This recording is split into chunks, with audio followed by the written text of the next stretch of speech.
Hello good morning बच्चों। बेटा आज हम कर रहे हैं क्लास 7 का वर्कशीट नंबर 6 डेटेड 13 अक्टूबर 2020 जो कि बेस्ड है लाइंस एंड एंगल्स पर, यानी रेखाएं एवं कोण। आज हम इसके बारे में डिस्कस करेंगे। बट बेटा बिफोर इसको हम डिस्कस करें उससे पहले हम कुछ टर्मिनोलॉजी के बारे में जान लेते हैं। ठीक है, जैसे इसमें सबसे पहला जो है इसमें चीज़ यूज़ हुई है पॉइंट। आप ये सारे नाम इसमें सुनेंगे इस चैप्टर में, ठीक है, इस वर्कशीट में। तो इन सब के बारे में आपको थोड़ी सी जानकारी होना ज़रूरी है। जैसे इसमें फर्स्ट है पॉइंट यानी बिंदु। पॉइंट क्या होता है बेटा? ये इस तरीके से आपकी एक पोजीशन दिखाता है किसी भी ऑब्जेक्ट की, ठीक है। यानी ये किसी भी चीज़ की स्थिति आपको दर्शाता है। इसका कोई माप नहीं होता है, इसकी कोई मेजरमेंट नहीं होती। दैट मीन्स इसका कोई लेंथ ब्रेथ हाइट यानी इसकी कोई लंबाई चौड़ाई ऊंचाई नहीं होता।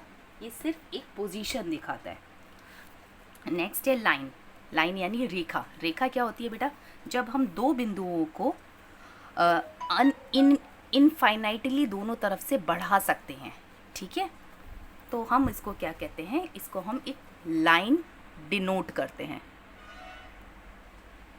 ठीक है। यानी ये क्या होता है? ठीक है बेटा, यानी हम जब दो बिंदुओं को दोनों दिशाओं में, विपरीत दिशाओं में अनिश्चित रूप से बढ़ा सकते हैं, ठीक है, इनफाइनाइटली आप इनको एक्सटेंड कर सकते हो दोनों साइड से, तब हम उसे लाइन कहते हैं। अब लाइन सेगमेंट क्या होता है? कि लाइन सेगमेंट क्या होता है बेटा? इसी लाइन का एक पार्ट जब हम उठा लें, ठीक है, तो यानी उसके फिक्स्ड एंड्स हो जाते हैं। दोनों पॉइंट्स जो उसके हैं, दोनों जो बिंदु हैं, वो अब आप उसके फिक्स्ड हो गए, अब आप उसे बढ़ा नहीं सकते हैं। ये इसने आपने इस लाइन का आपने फिक्स्ड पार्ट उठा लिया है, ठीक है, एक निश्चित भाग आपने इसका उठा लिया है, तो इसको हम कहते हैं रेखाखंड, ठीक है। यानी इसको अब आप बढ़ा नहीं सकते हैं, ठीक है बेटा। अब आती है बात रे की। रे क्या होती है?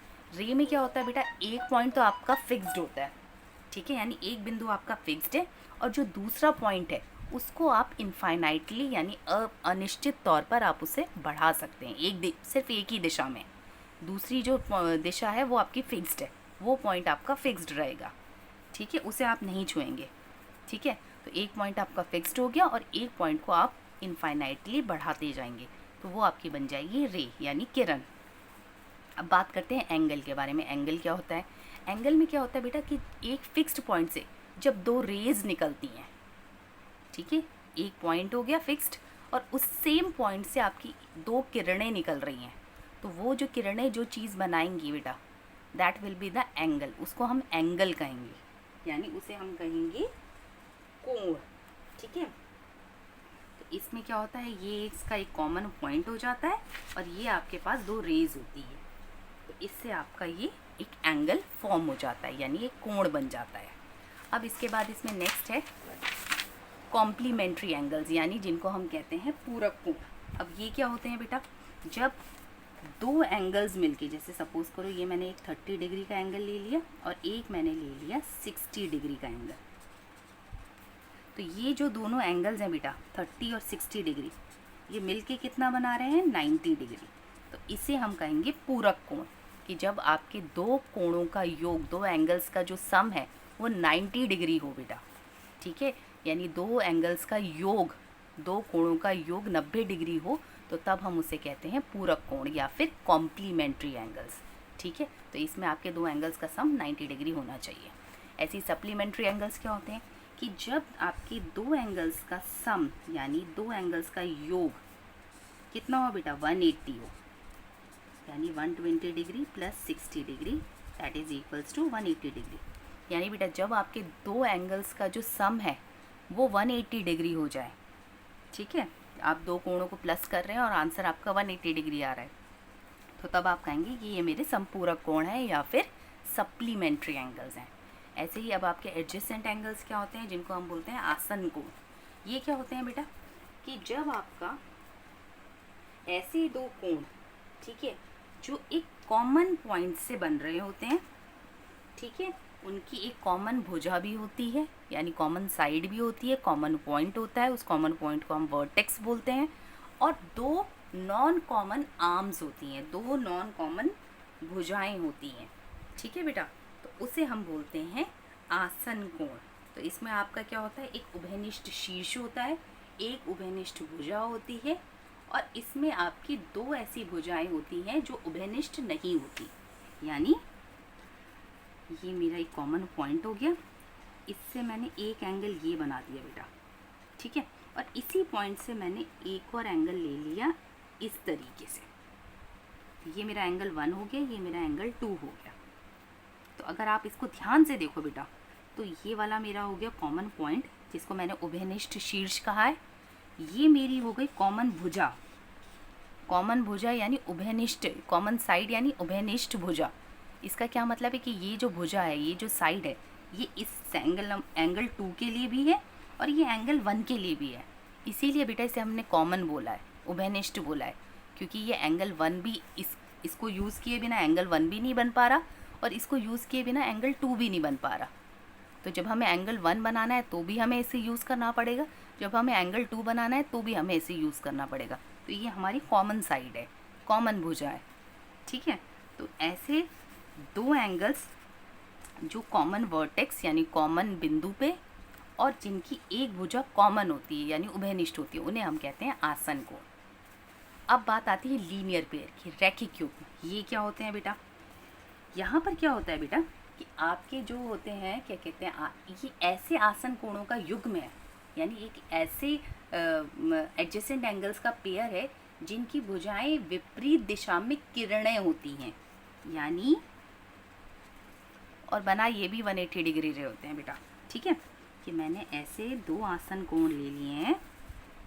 पहला आसन कोण मेरा इस तरीके से हो गया, ठीक है, और दूसरा आसन कोण बेटा मैंने ऐसे बनाया है कि ये जो मेरी भुजाएं हैं ना, जो उभयनिष्ठ नहीं है, ये वाली और ये वाली, अगर आप देखो तो ये दो ऐसी किरणें हैं जो विपरीत दिशा में बन रही हैं, एक इस तरफ में और एक इस तरफ में, मगर दोनों सीधी रेखा पे बन रही हैं, है ना।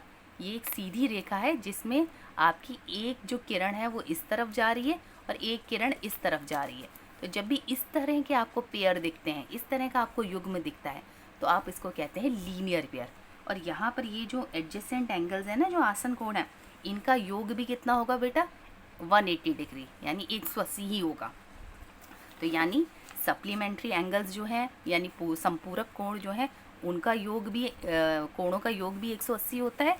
और लीनियर पेयर में यानी रैखिक युग्म में जो आपके कोण होते हैं उनका योग भी 180 ही होता है, ठीक है बेटा। तो ये आपके रैखिक युग्म होते हैं। इसमें क्या होता है, आपका वही कॉमन पॉइंट होता है, कॉमन साइड होती है, और जो नॉन कॉमन साइड्स हैं वो सीधी रेखा पर उल्टी विपरीत दिशा में ऑपोजिट साइड्स में प्रोसीड कर रही होती हैं, जा रही होती हैं, ठीक है। अब बेटा इस पे बेस्ड आपके कुछ क्वेश्चंस हैं, हमें जल्दी से उन्हें आइडेंटिफाई करना है कि ये कौन कौन से पेयर बन रहे हैं जो आपको ट्राई करने के लिए दिया गया है। जैसे पहला दे रखा है कि इसमें पहचानिए ये कौन से पेयर है।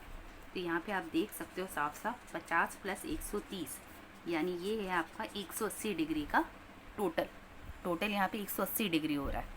तो यानी ये आपके हो गए सप्लीमेंट्री एंगल्स, यानी हम इन्हें बोलेंगे संपूरक कोण, ठीक है बेटा।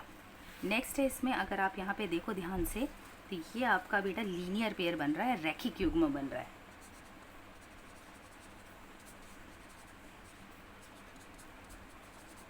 क्यों बन रहा है ये लीनियर पेयर या रैखिक युग्म?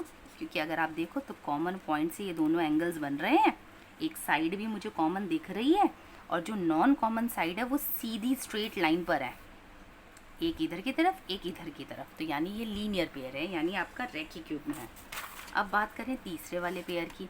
अगर तीसरे में हम देखें तो कॉमन पॉइंट है, कॉमन साइड है, भुजा भी उभयनिष्ठ दिख रही है, उभयनिष्ठ बिंदु भी दिख रहा है, और जो उभयनिष्ठ नहीं है भुजाएं वो विपरीत दिशा में नहीं है बेटा, सीधी रेखा पर नहीं है। तो यानी ये आपके हो गए एडजेसेंट एंगल्स। हम सिर्फ इन्हें एडजेसेंट एंगल्स बोलेंगे, यानी आसन कोण, ठीक है।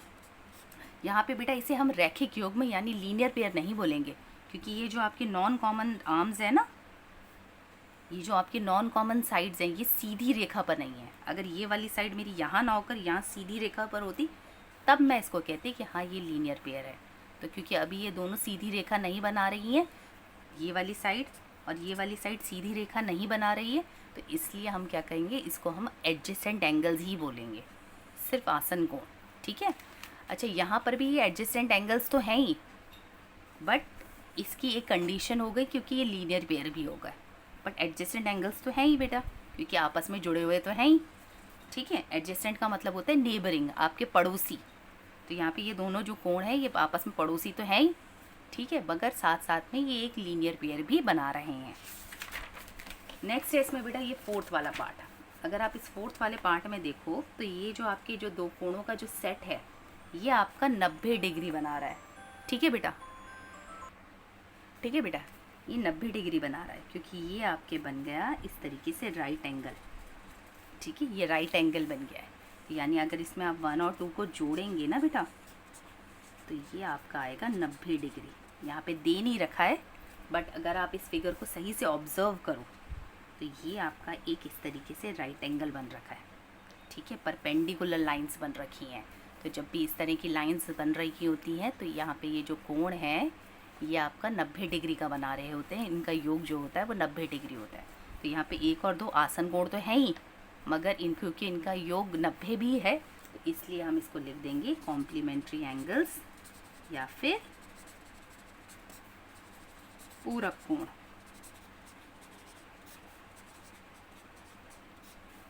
ठीक है बेटा। अब इसमें आपका नेक्स्ट इसमें ये दे रखा है कि यहाँ पर एक फिगर दे रखी है आपको, और फिगर में इसमें पूछा हुआ गया है कि ये जो आपको आकृति दे रखी है इसमें ये जो दो एंगल्स आपको दे रखे हैं 1 और 2, क्या ये आसन कोण है? तो नहीं बेटा, ये आसन कोण नहीं है क्योंकि दोनों एंगल्स एक ही बिंदु से शुरू नहीं हो रहे। सबसे पहले आसन कोणों में हम क्या देखते हैं कि जो दोनों एंगल्स हैं वो एक ही बिंदु से बन रहे होने चाहिए, है ना। 1 और 2 जो भी आपके एंगल्स हैं वो एक ही बिंदु से बन रहे होने चाहिए। तो यहाँ पे ये एंगल 1 जो है वो इस बिंदु से बन रहा है, एंगल 2 जो है वो इस बिंदु से बन रहा है। तो ये पहली ही कंडीशन इसमें गलत हो गई। तो आप लिखेंगे these are not adjacent angles, या angle 1 and 2 are not adjacent angles. यानी कोण 1 और 2 आसन कोण नहीं है।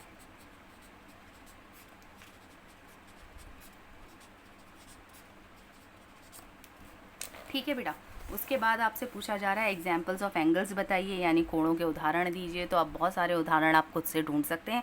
एक मैं आपको दे देती हूँ कि जैसे आप घर में घड़ी देखें तो इस घड़ी में अगर आपके 3 बज रहे हैं बेटा, 3 बजे का समय हो रहा है, तो ये आपका बन रहा है पूरक कोण। क्या बन रहे हैं आपके? पूरक कोण, क्योंकि ये आपका 90 डिग्री का इन्होंने एक चिन्ह बना दिया। तो इसको हम कहेंगे कि ये कॉम्प्लीमेंट्री एंगल्स आपके बन गए हैं। ठीक है। और अगर एक और अगर हम इस घड़ी में ही ले लें, तो अगर मैंने इसमें बेटा 6 o'clock दिखा दिया, तो 6 o'clock में क्या हो गई चीज़ कि एक ही बिंदु से 2 लाइनें शुरू हो रही हैं, है ना। और अगर आप इसको देखें, ठीक है, तो ये आपके बन गया पूरा एक रैखिक युग्म, यानी लीनियर पेयर।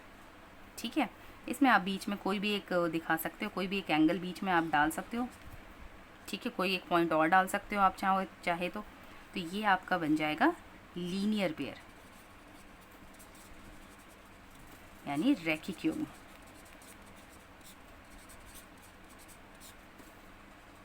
ठीक है।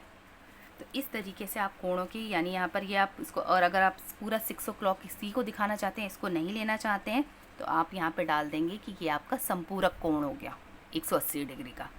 ठीक है। अगर आप सिर्फ 6 o'clock को दिखाएंगे, इसको नहीं दिखा रहे हैं बेटा, तो आप इसे लिख देंगे संपूरक कोण, यानी सप्लीमेंट्री एंगल। तो इस तरीके से आप इसमें कोणों के एग्जाम्पल दिखा सकते हैं।